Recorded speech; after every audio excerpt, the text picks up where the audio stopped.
Bonjour, bienvenue à ce module de cours sur les amplificateurs dans la configuration émetteur commun.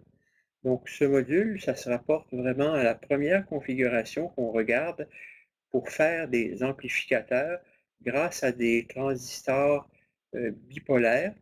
Et donc, c'est la configuration émetteur commun, la configuration la plus basique, qui nous sert un peu de référence pour la suite du cours.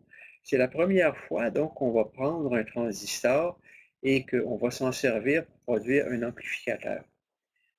Donc, j'avance un module.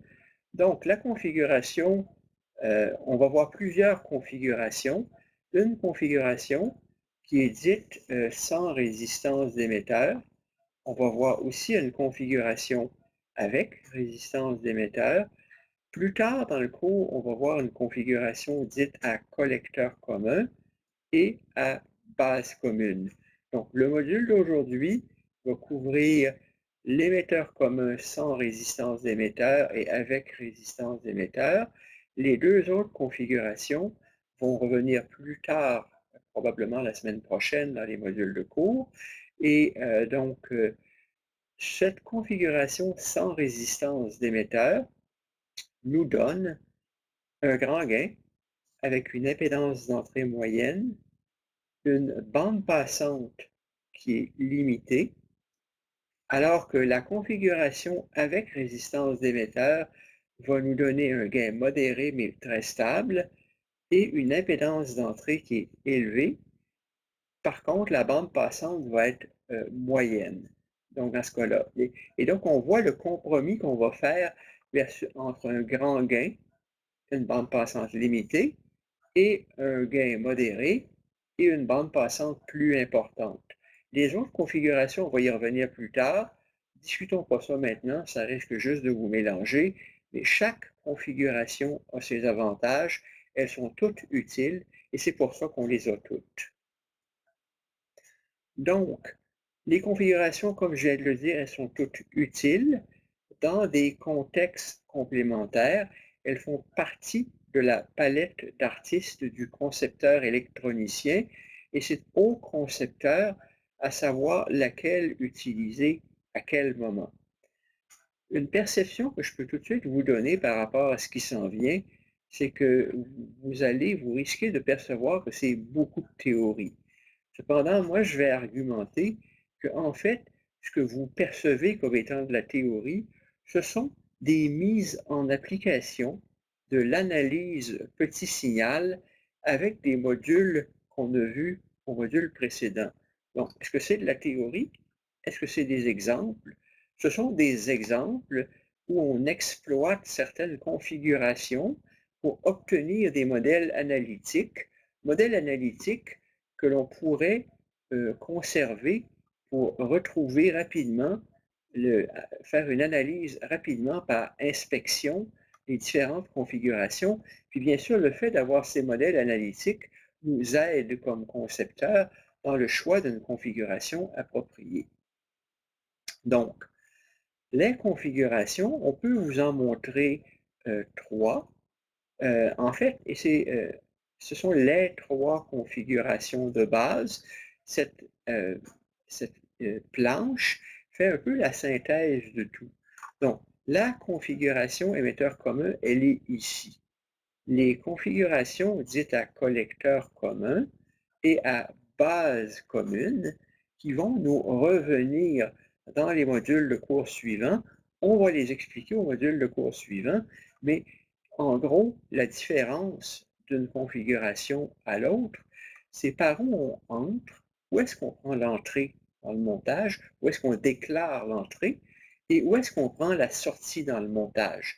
Donc, quand on entre par la base et qu'on sort par le collecteur, on va appeler ça une configuration émetteur commun.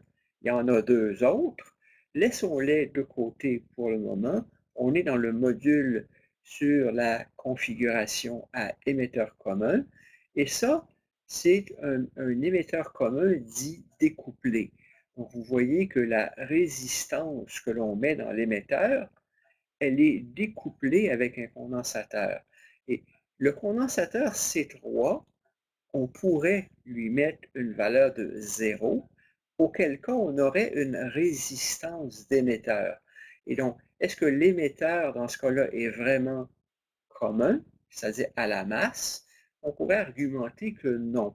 Donc, d'une certaine façon, c'est un abus de langage de parler de cette configuration-là avec C3 égale 0 comme étant une configuration émetteur commun, mais on va quand même l'appeler la configuration émetteur commun, même si C3 est un circuit ouvert, donc C3 vaut 0 picofarad, donc il n'y a pas de capacité parasite, et on a une résistance d'émetteur. Donc c'est une configuration avec résistance d'émetteur. Cette résistance d'émetteur peut être découplée par C3 ou peut ne pas être découplée, et on va faire les deux analyses de ces deux configurations possibles d'amplificateurs. On laisse les deux autres de côté. On va y revenir, soyez-en certains.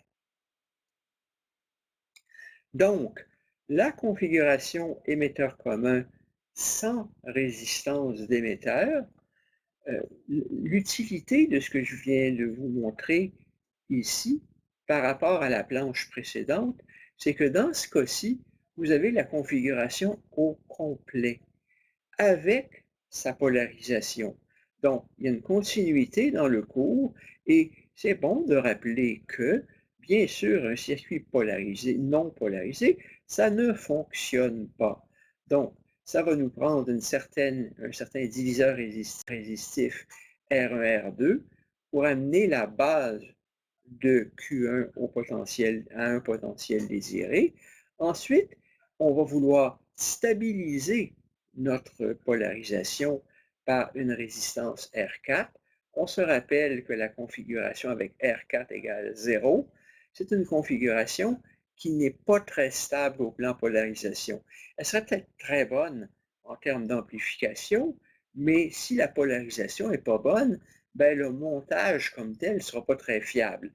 Donc, pour avoir un montage fiable, on va se prendre un R4 et de façon commune, quand on conçoit un circuit comme ça, on va dire, par exemple, on va allouer 20% de VCC dans R4.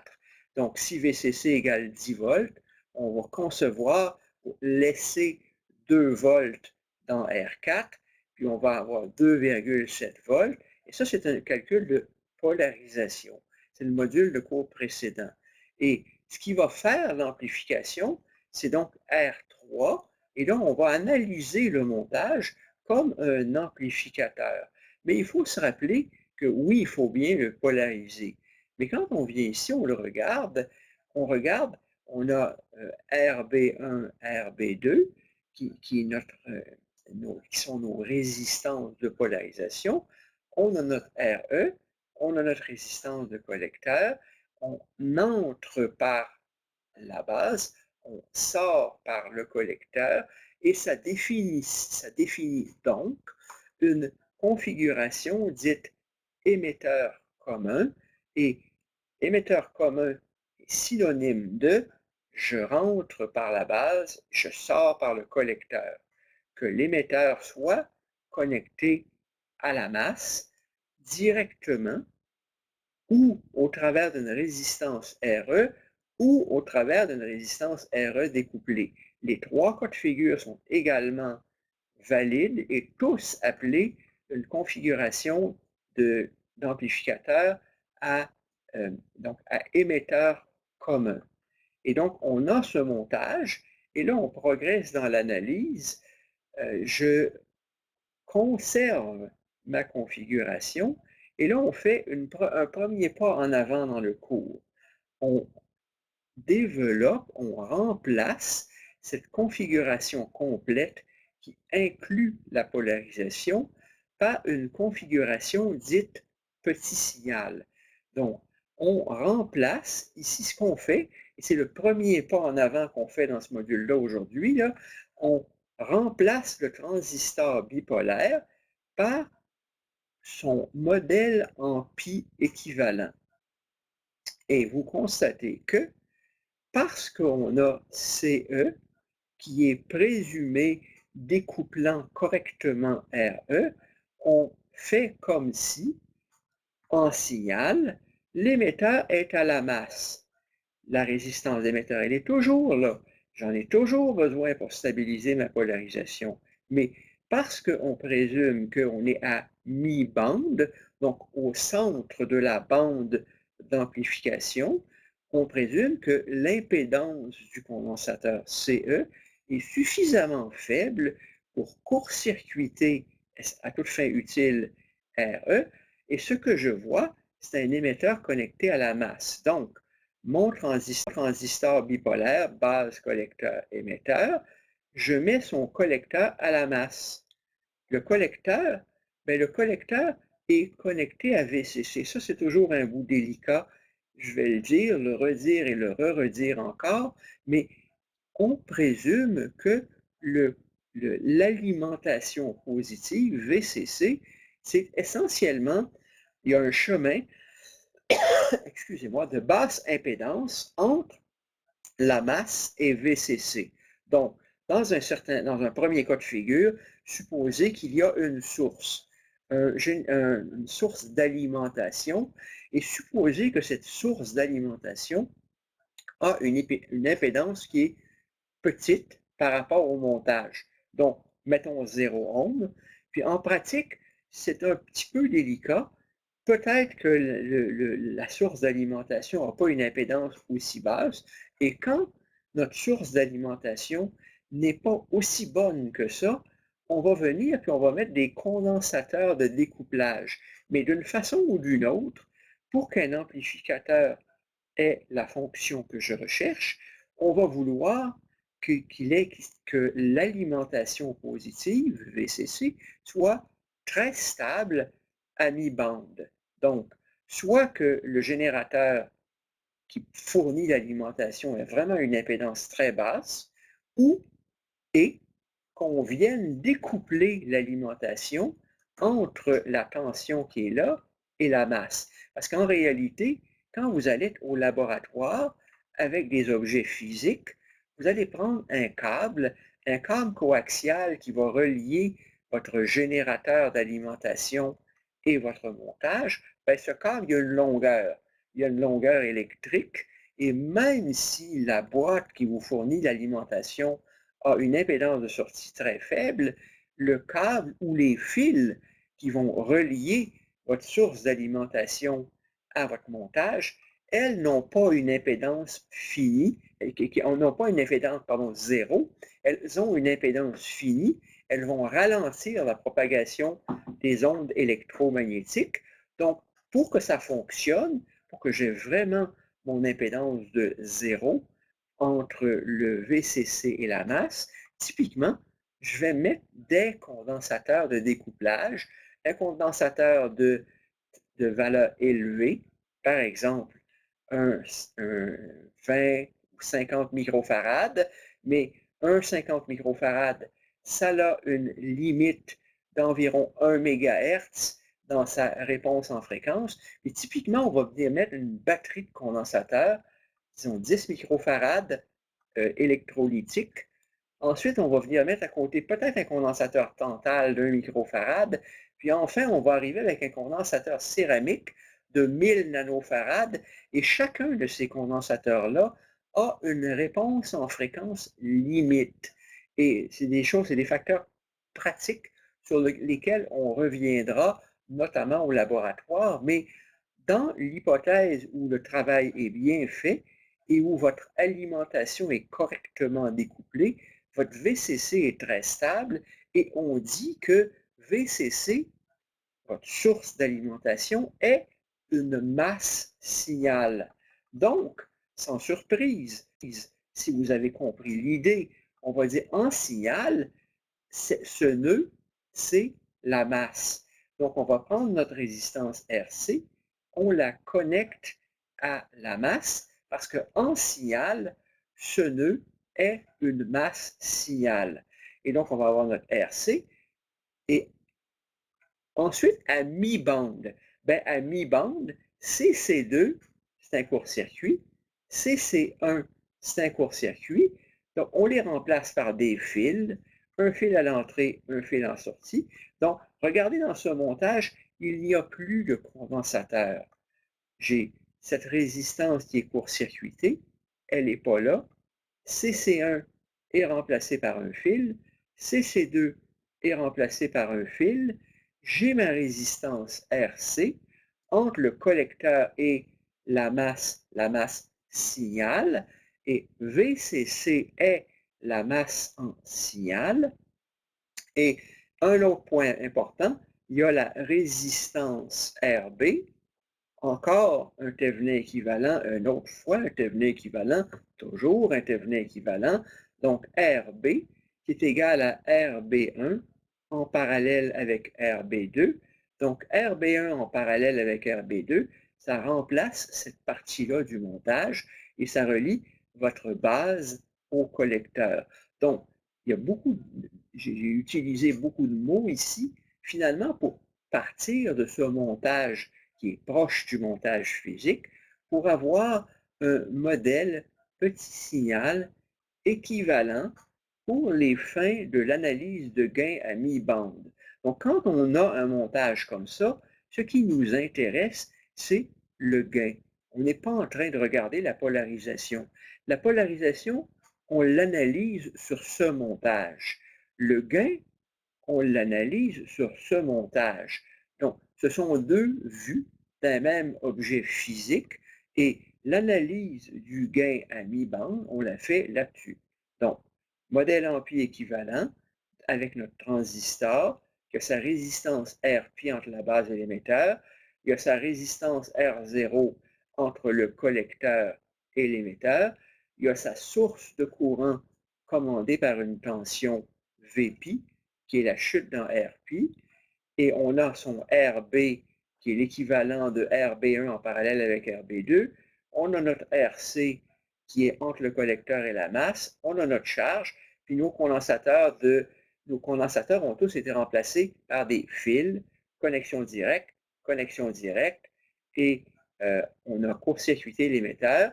Et en signal, ça va bien. Ce montage n'est pas un montage que vous pouvez, qui va fonctionner directement. Si vous prenez un transistor physique et que vous le connectez comme ça, bien sûr, il ne fonctionne pas.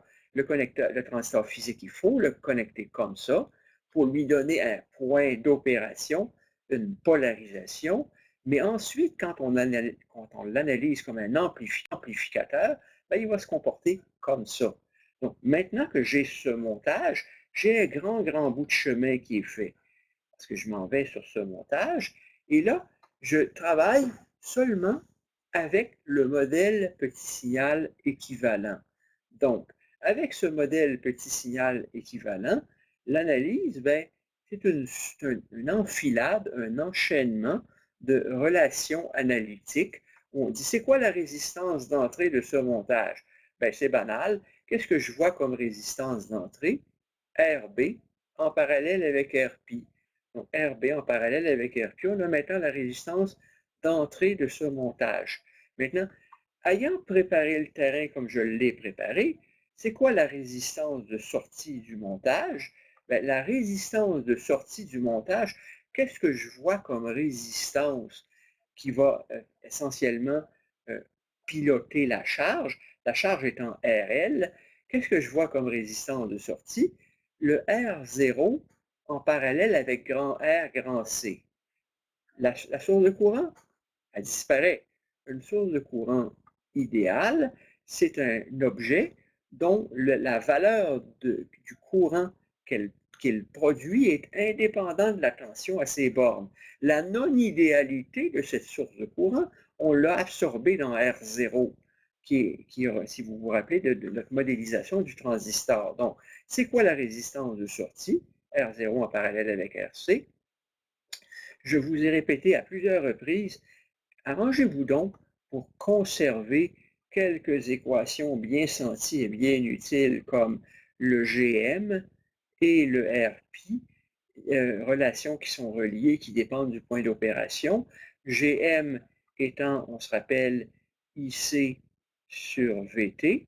Donc, GM, c'est un peu un inverse d'une résistance. Donc, c'est IC sur VT. C'est une relation, je ne vais pas redévelopper ici, je ne vais pas refaire le travail qu'on a fait au module sur la modélisation du transistor. On a obtenu la relation GM est égal à IC sur VT.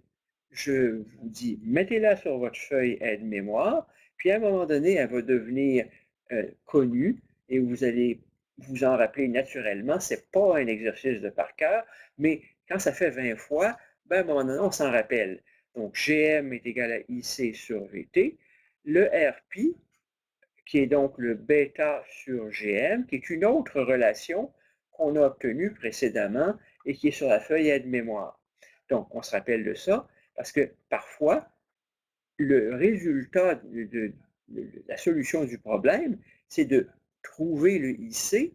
Une fois que vous avez trouvé le IC, ça vous donne le GM et le GM va déterminer le fonctionnement et le gain de ce montage et va aussi déterminer donc la résistance RP, donc la résistance d'entrée. Maintenant, on peut avancer et l'analyse, en fait, elle est toute simple, l'analyse. Avant que vous ayez compris ce qui se passe, le problème est fini. Donc, comment on fait l'analyse de ce montage? Bien, on fait une analyse de la loi de Kirchhoff au nœud C. Et donc, dans ce cas-ci, on prend la convention que les courants entrants sont positifs.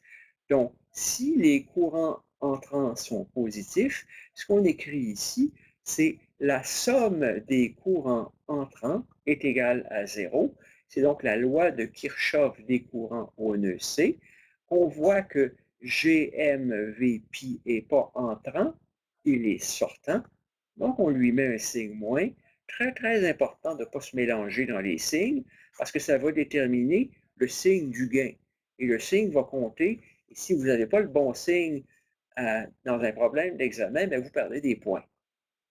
Donc, GMVP sortant, on a décidé de prendre une convention courant entrant positif.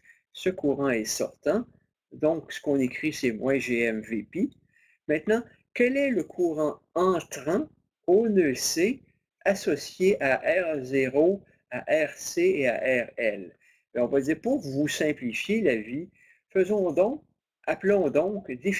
donc un R équivalent du montage, qui est R0 en parallèle avec RC en parallèle avec RL. R0 en parallèle avec RC en parallèle avec RL, c'est bien le cas. Les trois résistances sont en parallèle dans le montage. Donc ça, c'est mon R équivalent. Et donc maintenant, je vais avoir quoi comme courant à ce nœud-là? Donc le courant que je vais avoir à ce nœud-là, donc c'est le courant que j'ai à ce nœud-là ici, c'est V0 si j'ai V fois G, la conductance de cet ensemble de résistances, ça va me donner le courant qui est associé à ce trio de résistances. Donc, ce trio de résistances a une valeur R équivalente de R0 en parallèle avec RC en parallèle avec RL. Il a aussi une conductance de 1 sur R0 plus 1 sur RC plus 1 sur RL. Et ces deux formules sont directement reliées. La conductance de trois résistances en parallèle, c'est la somme des conductances. Donc, la conductance de R équivalent, c'est 1 sur R0 plus 1 sur RC plus 1 sur RL. Et ça devient donc la conductance du trio de résistance. Et la conductance du trio de résistance fois V0, c'est le courant que je vais avoir dans le trio de résistance. Et est-ce que le courant est entrant ou sortant? Bien, le courant est vers la masse. Et ce courant qui est vers la masse et donc pas entrant dans le nœud mais sortant, ce qui me donne donc un signe négatif sur ce courant. Donc, cette équation, ben en fait, une fois qu'on a cette équation, on a pratiquement tout. Parce que ensuite, on peut aller à cette relation V out sur VP. V out sur VP, ben, on va appeler ça le gain. Donc, par définition, Vout sur Vp, c'est le gain. Et Vout sur Vp, c'est quoi? Donc, le gain. Et là, j'ai cette relation où je peux prendre mon moins V0 fois ma conductance, je l'envoie de l'autre côté de l'équation, et c'est égal à moins GMVP. Et si vous voyez la manipulation, j'ai GMVP qui est moins GMVP, qui est égal à V0 divisé par R équivalent. Bien, ça, c'est V0 sur R équivalent, qui est égal à moins GMVP. Donc, cette équation et cette équation, c'est la même équation. Donc, vous avez juste si vous voulez apprendre cette somme de conductance, c'est 1 sur R équivalent. Ça, c'est moins V0 sur R équivalent. Vous envoyez V0 sur R équivalent de l'autre côté et vous prenez votre Vp, vous l'envoyez en dessous, ça vous fait V0 sur Vp, puis votre R équivalent, vous le montez en haut. Prenez le temps de l'écrire, c'est immédiat, c'est direct. Cette équation et cette équation sont la même équation, c'est juste une manipulation algébrique. Maintenant que j'ai cette relation, je peux dire que mon Vp, en fait, le Vp, on peut aller de l'autre côté, puis on peut l'exprimer comme le V signal, ce que j'ai à la source, multiplié par le diviseur résistif qui est de la résistance d'entrée du montage et de R sig. Donc, Rin sur Rin plus R sig, c'est l'atténuation de V sig reportée à l'entrée. Et ça, c'est aussi Vp. Donc, Vp, c'est égal à V sig fois Rin sur Rin plus R sig. Et Rin, ben, on vient de le trouver là, c'était Rp en parallèle avec Rb. Et là, maintenant, c'est QFD. On a juste à substituer. On prend donc ce Rin qu'on peut remplacer là-dedans. Et puis, on arrive avec notre Vp. On peut substituer, on a notre relation ici où c'est quoi le gain? Le gain, c'est Vout sur V sig, mais Vout sur V sig, donc si j'ai Vp, vous voyez ici que Vout, c'est égal à moins GM R équivalent Vp, mais Vp, c'est égal à V sig fois Rin sur Rin plus R sig.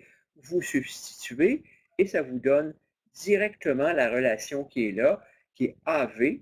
Donc, AV qui étant le Vout sur V sig, je prends cette relation ici, donc c'est juste une substitution. Si j'ai mon Vp, je prends mon Vp, je le monte en haut. Vout est égal à moins GM R équivalent Vp. Vp, c'est V sig sur Rin plus R sig. Je remplace. Je prends mon V sig, je l'envoie en dessous et ça me donne mon Vp sur V sig qui est ici. Et donc, Vp sur V sig, que je peux remplacer là-dedans. Et donc, j'arrive avec ma relation de gain qui est obtenue par une substitution directe, où Vout, mon gain AV, qui est Vout sur V sig, qui est obtenu par Vout sur Vp, Vp sur V sig. Je vais juste une pause, je reprends. De façon très, très, très commune, quand on fait ces analyses-là, on fait une analyse en chaîne. Donc, on dit, OK, je vais décomposer Vout sur V sig comme Vout sur Vp fois Vp sur V sig. Vp et Vp vont s'annuler. Puis ça a l'air arrangé avec le réalisateur du clip. Vout sur Vp, on l'avait déjà trouvé. Puis Vp sur V sig, où est-ce qu'on l'avait trouvé, notre Vp sur V sig? On l'avait déjà trouvé. Donc, j'ai trouvé Vout sur Vp, j'ai trouvé Vp sur V sig, je les remplace, je substitue, et voici donc notre première équation de gain. Et là, maintenant, vous avez l'équation du gain dans le cas où la résistance d'émetteur est découplée. Et ça vous donne le gain de ce montage, le gain AV, et vous voyez chose extrêmement importante, le signe du gain inverse. Un émetteur commun, ça inverse. Ça inverse toujours parce que quand la tension monte, le courant monte. Si la tension monte, le courant de base monte, le courant de collecteur, qui est une version amplifiée du courant de base, augmente, et je vais avoir un courant IC qui augmente, donc la de tension dans RC va augmenter, donc l'émetteur commun doit inverser. Bon, c'est attendu que l'émetteur commun inverse, et c'est ce qu'on vient de calculer. Et si on vous demande, on vous donne un montage émetteur commun, on vous demande de calculer son gain, et vous me sortez un gain positif, je vous promets que vous allez perdre des points, ou vous allez perdre tous les points dans le numéro. Donc, un émetteur commun, ça inverse toujours. Analysons un autre montage, le cas où la résistance d'émetteur serait partiellement découplée. Donc, ça c'est le mi-chemin entre tout découplé et pas découplé du tout. C'est d'imaginer que vous prenez votre RE et vous en conservez une portion qui est découplée, une portion qui n'est pas découplée. Maintenant, on peut reprendre ce montage-là et en faire vers un modèle petit signal équivalent. Donc, si j'ai une tension ici qui est essentiellement rendue constante par le CE à mi-bande, ben on peut la remplacer par une source de courant qui est cette tension constante divisée par RE, grand R, grand E, moins grand R, petit e. Donc, une tension constante divisée par une résistance, c'est un courant constant, c'est assimilable à une source de courant. Et donc, il me reste quoi comme montage? Il me reste le grand R petit e comme résistance d'émetteur, puis il me reste tout le reste du montage. Et là, je fais quoi? Je fais la même chose que tantôt. Je m'en vais à un modèle petit signal équivalent. Et là, pour que vous puissiez le visualiser, on a les deux montages en même temps. Donc, ceci, c'est exactement le même schéma que sur la page précédente.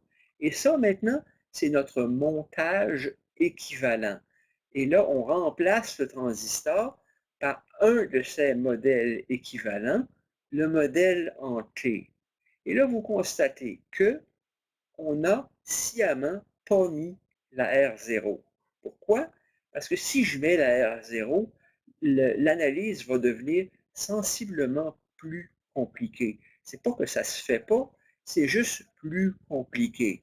Et comme c'est le premier montage qu'on analyse, on voulait juste pas vous effaroucher et pas vous faire peur. C'est exactement ce que Cedra Smith fait. Ça s'analyse, mais peut-être que c'est un peu rude. Je pense que vous en avez déjà probablement plein votre chapeau du brassage d'équations que j'ai fait à ce point. Donc, on y va avec le modèle en T, parce que ce montage avec le modèle en T, il s'analyse tout seul. Il est très facile à analyser. Donc, on a choisi. Pourquoi? Pourquoi on est passé par là? Bien, parce qu'il y en a d'autres qui sont passés, d'autres électroniciens qui sont passés avant vous ici, et ils ont découvert qu'avec un modèle en T, ça s'analyse tout seul. Avec un modèle en pi, c'est plus compliqué à analyser. En fait, ce n'est pas une bonne idée de tenter d'analyser ce circuit-là avec le modèle en pi. Tout est possible. Ce sont des équivalents. Vous allez juste travailler beaucoup plus fort pour avoir l'équation de gain. Et on ne veut pas le faire ici. On se garde ça en dessert pour des choses qu'on va faire dans 3, 4, 5 modules de cours. En fait, on va se garder ça pour la portion du cours sur les MOS dans 4 ou 5 semaines. Donc, on ne fait pas ça maintenant parce que c'est un petit peu difficile. Donc, on est prêt maintenant à faire le grand saut et puis on a tous nos courants. Et là, je m'en vais ici et photographiez bien dans votre tête ce montage-là. On le garde exactement pareil ici. Et c'est à partir de ce montage qu'on va être en mesure d'écrire les équations qui vont nous amener au gain. Et on a sorti de notre chapeau le modèle en T avec un courant petit i, petit e, avec un courant de collecteur qui est alpha fois petit e. Ce coup-ci, ce n'est pas le bêta, ce n'est pas le GN, c'est le alpha. Et c'est par là que l'analyse se fait de façon la plus facile. Donc, on a donc notre alpha IE, et là, on est en mesure de faire l'analyse de gain. Et encore une fois, l'analyse de gain, on fait un Kirchhoff de courant au nœud C, et on écrit un courant entrant positif. On regarde notre alpha IE. Notre alpha IE étant sortant, on lui met un signe négatif. On a quoi? Même histoire que tantôt, même tour de passe-passe que tantôt.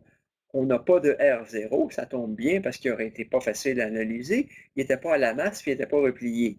Donc, il n'est pas là, il ne nous ennuie pas. On a le RC, on a le RL. On va dire, on fait la somme des deux conductances. Et la somme des deux conductances, ça me donne la conductance de l'ensemble. Multiplié par le V0, ça me donne un courant. Ce courant est-il entrant ou sortant? Il est sortant, moins V0 fois la conductance des deux moins alpha IE, moins V0 fois la conductance des deux résistances en parallèle sur le montage. Et donc là, on vient de trouver la relation V0 sur IE, dont on va avoir besoin pour notre analyse en chaîne. Donc, on garde de côté la relation V0 sur IE dont on va avoir besoin. On va lire le R équivalent qui est la même histoire que dans l'analyse précédente. Là, maintenant, on va regarder ce circuit. Puis, parce qu'on a le modèle en T, il y a une manière d'écrire les équations qui nous tombent tout de suite du ciel. On peut dire, j'ai mon courant signal d'émetteur, petit i, petit e, et la tension au nœud B, c'est petit r, petit e, qui est la résistance interne équivalente du transistor. Regardez, il n'y a pas de Rpi là, il y a un R petit e.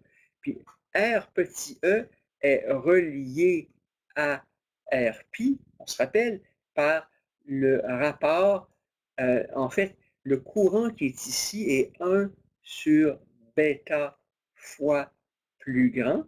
Donc, le lien entre Rpi et Re, c'est un facteur de 1 sur bêta, mais une fois que vous avez fait la conversion, vous avez le Re, donc vous avez le Re, vous dites mon Vi va être égal à petit r petit e, grand R petit e, fois IE, qui est cette relation-là. Puis on se rappelle, chose importante, que le grand R petit e, c'était la portion de la résistance d'émetteur que vous n'avez pas découplée, qui est là pour stabiliser le gain. Donc on arrive ici, VI est égal à I petit e fois R petit e, grand R petit e, qui nous permet d'écrire petit i, petit e sur V, petit v, petit i, qui est une transformation équivalente comme 1 sur R, petit e, grand R, petit e. Deuxième relation. Là, on a notre troisième relation. Il y a toujours un diviseur résistif à l'entrée entre l'impédance d'entrée du montage et le signal.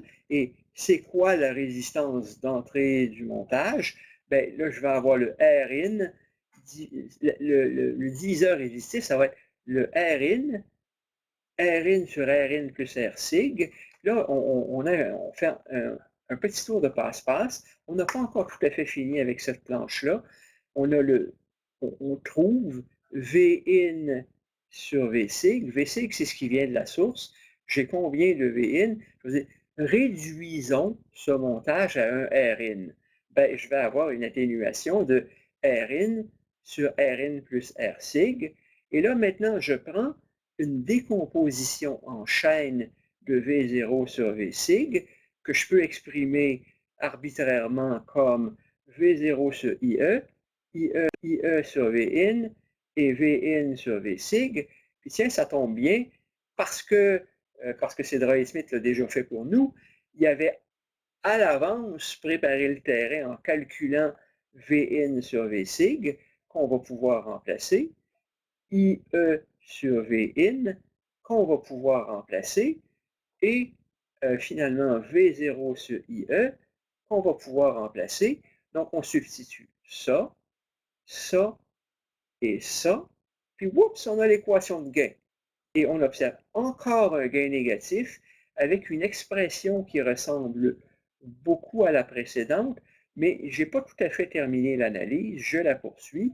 Là, je m'en viens ici et je regarde, j'ai besoin du Rin pour compléter l'analyse. Donc, le Rin, c'est quoi? Bien, il faut que je trouve le Rin qui est défini comme VI sur II, et VI sur II, c'est donc grand B, en parallèle avec ce qu'on appelle RIB. Regardez comment c'est décomposé. On dit le RIB, c'est ce que je vois pour cette branche-là. Donc, c'est quoi? C'est grand B en parallèle avec RIB. Puis RIB, je l'obtiens comment? Ben, c'est tension que j'ai, la tension que j'ai dans cette branche-là. La tension à ce point-là, puis la tension à ce point-là, c'est la même. Il y a un peu un jeu de passe-passe ici, là. On va dire le VI, ça va être petit i, petit e fois grand R, petit e, plus petit r, petit e. Donc, il y a petit i, petit e dans la branche, il y a grand R, petit e, puis petit r, petit e. Donc, on vient d'exprimer cette tension VI. On va le diviser par IB. Puis, c'est intéressant parce que ça, c'est exprimé en IE, ça, c'est exprimé en IB. Et le rapport entre les deux, vous le savez, c'est 1 plus bêta. Donc, j'arrive avec cette relation qui est VI sur IB, qui est 1 plus bêta fois petit r petit e plus grand R petit e. Donc là, je viens de trouver, et RIB, c'était quoi déjà? RIB, pardon, RIN, c'était quoi? C'était grand R, grand B en parallèle avec grand R, IB. Oups, on substitue, puis on a notre RIN. Donc là, on vient de trouver notre RIN, et tout ça, ça peut s'expliquer. Éventuellement, c'est quelque chose que vous allez pouvoir écrire par inspection. Aujourd'hui, c'est peut-être un petit peu difficile pour vous à visualiser. Ça vous apparaît comme une manipulation algébrique arbitraire un peu complexe, mais cette équation, elle dit que ce que je vois comme résistance d'entrée à IB, c'est la résistance qui est dans l'émetteur multipliée par 1 plus bêta, qui est dans le fond le rapport des deux courants entre la base et l'émetteur.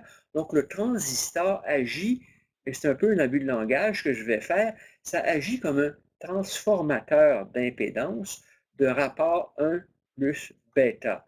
Et donc, j'ai maintenant obtenu mon Rin. Ayant obtenu mon Rin, je peux retourner exactement dans cette équation-là et le substituer. Et ce n'est qu'une substitution directe. Et cette substitution directe, ça vous donne l'équation de gain. Et cette équation de gain qui est donc moins alpha fois la résistance en parallèle au collecteur divisé par R petit e plus grand R petit e multiplié par l'atténuateur à l'entrée qui est le Rin sur Rin plus R sig.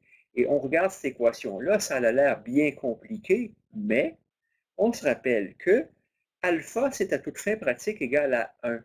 C'est bêta sur bêta plus 1. Quand bêta vaut 100, alpha, ça vaut 0,99. Donc, à toute fin pratique, alpha, c'est 1. Et ceci, on dit si R sig est beaucoup plus petit que R in. Si vous avez un R in grand, bien, essentiellement, vous allez vous retrouver avec un atténuateur qui ne perd rien, et vous allez vous retrouver avec une expression du gain qui est quoi? RC en parallèle avec RL divisé par grand R petit e plus petit r petit e. Puis c'est quoi déjà petit r petit e? C'est 25 sur IE. Donc, si j'ai 1 milliampère dans l'émetteur, ça c'est 25 ohms. Si je mets 1 kiloohm là, à toute fin pratique, je peux négliger le RE. Et c'est quoi mon équation de gain? Bien, à la fin de la journée, on dit que le gain d'un émetteur commun, c'est ce qu'il y a dans le collecteur divisé par ce que je mets dans l'émetteur avec un signe moins. Donc, par exemple, si j'ai une résistance R, mettons que je mets 10 kΩ, 10 kΩ, le parallèle des deux me donne 5 kΩ, je mets 1 kΩ ici, ben, le gain va être approximativement égal à moins 5 et mon approximation va être très bonne à quelques pourcents, mieux que la précision de vos résistances à 10% avant que vous les mesuriez avec un ohmmètre, comme on va vous demander de le faire au laboratoire. Et là, maintenant, ce qu'il y a là, c'est un exemple. Quand même que je vous lirai ça, je ne vais que vous ennuyer. Ceci, bien sûr, vous pouvez reconnaître un de ces fameux problèmes de mini-test exercice, semblables à des problèmes qu'on pourrait bien, si ça nous chante, vous poser lors du mini-test. Donc, c'est un problème de mini-test et on peut vous demander de résoudre, et puis vous regardez comment il est bâti. La figure présente un amplificateur, les valeurs de C sont très grandes, donc on est en train de vous annoncer en modèle petit signal, prenez-les comme des courts-circuits, prenez RC est égal à 2 kΩ, notez qu'il n'y a pas de charge en sortie, donc vous pouvez présumer que vous avez branché votre oscilloscope à cet endroit-là, donc votre oscilloscope qui vient avec une impédance d'entrée avec une sonde de 10 mégohms, vous pouvez l'oublier. Et là, on vous dit les caractéristiques du transistor. Prenez un bêta de 50, prenez une tension early de moins 50 et à moins 50 volts, prenez un VCB. Ça, on vous donne des données qui ne sont peut-être pas toutes nécessaires et utiles. Et là, on vous demande d'aller calculer, en effectuant une analyse grand signal, calculer toutes les valeurs de résistance. Il vous faut résoudre pour la polarisation. Puis ensuite, on vous dit, c'est la suite du problème, faites la résolution pour les différentes valeurs du modèle petit signal, dessinez le modèle petit signal. En réalité, en regardant ce problème-là, ce n'était pas un problème de mini-test, c'est un problème d'intra. Donc, c'est un problème d'intra, est un peu long, beaucoup de calculs. Ce n'est pas nécessairement des choses qui se font bien dans Moodle Quiz, puis ce n'était pas une affaire qui était corrigée automatiquement. Et finalement, ben, calculez donc le gain. Donc, ça, c'est le genre de problème qu'on vous poserait dans un intra, qui est un calcul de gain, et qui est de la manipulation pour aller injecter aux bons endroits les bonnes valeurs dans les bonnes équations. Mais bien sûr, c'est une bonne idée d'avoir les bonnes équations sur une feuille aide-mémoire. Si vous voulez savoir si vous êtes prêt pour un intra, prenez juste les questions sans regarder les solutions, puis essayez de le faire. Si vous ne faites que lire les solutions, je vous promets que vous n'êtes pas capable de résoudre ce problème-là dans un temps acceptable à l'examen. 95% des étudiants vont caler s'ils n'ont pas fait ce problème sans regarder la solution. Et là, une question plus avancée, quelle est la plage? Ça, c'est vraiment une question plus difficile. C'est quoi l'amplitude du signal que vous êtes capable de passer?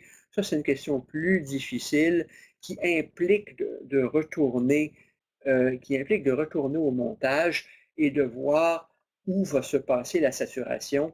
Je ne vais pas le discuter maintenant, on y reviendra plus tard. Finalement, un autre problème un petit peu plus simple, qui est l'exemple que vous aviez avant dans la polarisation. On vous donne un certain nombre de paramètres, puis on vous demande de trouver R0, on vous demande de trouver le gain, puis on vous demande de trouver RE et R0. Et ça, c'est du calcul direct à partir des formules. Donc, je vous propose de faire cet exercice. Ça, c'est des genres de problèmes qui se poseraient extrêmement bien en mini-test pour vérifier vos connaissances au cours de la semaine prochaine. Donc, là-dessus, je crois que j'ai terminé ce module. J'ai bien terminé ce module qui est déjà fort long. Donc, je m'arrête. Ça termine le cours. Donc, merci de votre attention.